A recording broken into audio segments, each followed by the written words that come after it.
Bonjour. Et bienvenue sur la chaîne MDD-TV Divulgation. Aujourd'hui on se retrouve pour écouter les expériences hors du commun de deux policiers, qui ont eu lieu en Angleterre en 1980 et au Canada en 1978. Les témoignages ufologiques sont pour la plupart plus crédibles venant des membres des forces de l'ordre. Surtout que c'est relativement rare, car souvent par peur d'être ridiculisés, les témoins emportent leurs secrets dans la tombe. Mais des fois d'autres par l'arrivée à la retraite, 35 ans après les faits, comme Alan Godfrey en 80. Ou sinon prennent directement la parole comme l'avait fait l'officier Blackwood en 78. De nos jours cela se fait rare, pour ne pas dire que cela n'existe plus qu'un policier témoigne ouvertement sur le sujet. Je propose de lancer un nouvel appel à témoins adressé cette fois aux officiers de police, aux gendarmes, aux militaires. Si vous avez vu ou vécu des événements hors du commun, et que vous souhaitez le partager avec nous, contactez-moi, mes coordonnées sont en description. Afin que cette divulgation atteigne un maximum de monde, je vous demande de cliquer sur le magnifique pouce bleu, de partager sur les réseaux sociaux, et abonnez-vous à la chaîne si ce n'est pas encore fait ainsi qu'activer la petite cloche, pour être notifié des nouveautés de la chaîne. Bon visionnage. Didier. Un policier canadien témoigne d'une observation grandiose en 1978. En octobre 1978, Jim Blackwood, de la Gendarmerie royale du Canada, a répondu à un appel concernant un étrange objet en forme de cigare observé au large des côtes de Clarenville, ville située sur l'île de Terre-Neuve dans la province de Terre-Neuve-et-Labrador au Canada. La Gendarmerie royale du Canada ou GRC est à la fois la police fédérale du Canada et la police provinciale de la plupart des provinces canadiennes. Lorsque Blackwood est arrivé sur les lieux, il y avait déjà une douzaine d'autres témoins. Blackwood a récemment participé à une interview télévisée, dans laquelle il décrit l'incident en question. Selon le journal canadien The Packet, Blackwood passe actuellement sa retraite en Nouvelle-Écosse. Blackwood était un agent de la GRC, âgé de 25 ans au moment de l'incident. Je me suis dirigé vers le bas de l'engin qui était oscillant. Il se situait exactement entre Clarenville et Random Island. Il n'était positionné qu'à quelques centaines de pieds au-dessus de l'eau. Il est resté stationnaire durant de bonnes heures avant de quitter les lieux, a déclaré Blackwood au journal canadien The Packet. Chester Lethbridge et son épouse se trouvaient parmi les témoins. Ils observaient l'objet avec des jumelles et ne pensaient pas que le fait d'allumer leur lumière était une bonne idée, contrairement à Blackwood, qui raconta avoir tenté d'entrer en contact avec l'engin. Chester possédait des jumelles durant l'observation, avec un agrandissement de 60.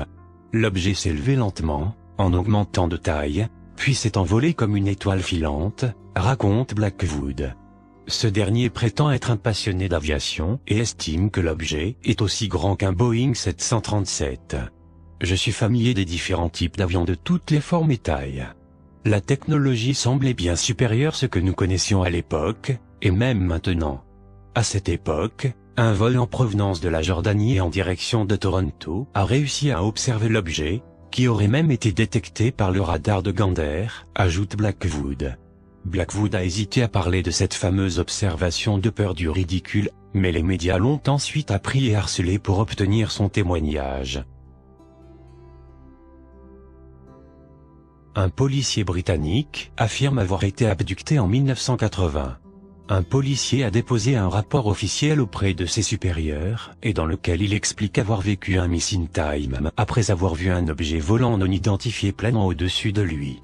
Le Media Express revient sur le cas d'Alan Godfrey, un ancien policier du West Yorkshire, comté métropolitain du Yorkshire, qui reste convaincu d'avoir été enlevé par des extraterrestres. Il s'agit du 35e anniversaire de ces événements. Il faut savoir que les mois de novembre et décembre 1980 connurent une importante vague d'observations d'OVNI sur le côté est britannique. Monsieur Godfrey était en patrouille le long de la route de Burley, sur les limites de Todmorden le matin du 28 novembre 1980, à la recherche de bétail disparu. Ces derniers ont été retrouvés après le lever du soleil dans un champ détrempé par la pluie. C'est alors que Godfrey a aperçu ce qu'il pensait être un bus en train de s'approcher de lui à quelques centaines de mètres. En s'approchant de plus près, il réalisa qu'il ne s'agissait pas du bus de banlieue de 5 heures du matin, mais d'une grande masse. Il déclara à l'époque, l'objet était ovale et flou. Il tournait à une vitesse élevée avant de planer tellement près de la route, que les buissons étaient secoués. Il affirma ensuite avoir vu un éclat de lumière avant le blackout. Il se rappela seulement avoir été au volant de sa voiture avant de se retrouver plus loin sur la même route. Le mystérieux ovni avait disparu. Il a raconté être retourné à l'endroit de cette supposée expérience. La zone était humide en raison de la pluie de la nuit et il constata un cercle sur la route qui s'est asséché. Il a également remarqué les traces de ses bottes de police. Une fois de retour à la station de police, l'agent s'est rendu compte d'un missing time de 15 minutes environ. Monsieur Godfrey n'a pas raconté son expérience par peur du ridicule. Néanmoins, il a appris qu'un chauffeur de camion avait vu, 3 miles plus loin, sur la route de Burley, un objet blanc éclatant.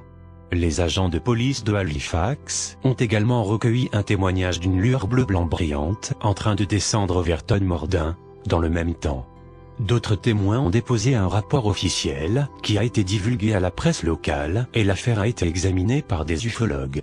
Godfrey fut surpris que la police ait choisi de publier l'affaire au journal local, juste après son rapport à la police. Ils l'ont convaincu de se soumettre à une régression hypnotique. Il a raconté, sous hypnose régressive, que la lumière brillante avait stoppé le moteur de sa voiture. Il ajouta que l'objet avait causé des bruits statiques dans sa radio de bord ainsi que celle de la police et que la lumière aveuglante avait inondé la voiture avant de perdre connaissance. Il se souvient ensuite s'être trouvé à l'intérieur d'une salle étrange ressemblant plus à une maison qu'à un vaisseau spatial et dans laquelle il vit un grand chien noir. Godfrey fut étudié par un homme très barbu, qui lui indiqua par télépathie que son nom était Joseph. Ce dernier était vêtu d'une tenue de type biblique. Il y avait plusieurs petites créatures ressemblant à des robots de la taille d'un enfant de 5 ans et avec la tête formée comme une ampoule.